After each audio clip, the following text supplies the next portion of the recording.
If you're still interested in getting your ex back quickly, texting them is a great way to reconnect and make them miss you.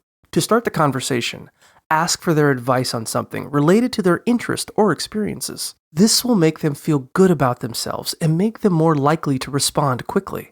Additionally, try to grab their interest by mentioning that you're doing something you used to do together or something they always recommended. Remind them of a happy memory from your relationship to stir up nostalgia and make them miss you. Sending a cute photo of you two together can also remind them of the attraction they had towards you.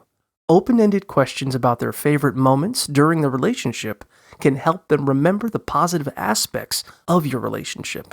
If you made a mistake in the past, apologize sincerely and promise to treat them better in the future. Once they respond, be honest and vulnerable about your feelings, expressing that you still think about them and miss them. As a first step towards reconciliation, invite them to hang out with a group of friends or join a group activity. This can help rekindle what you had in the past without putting too much pressure on them.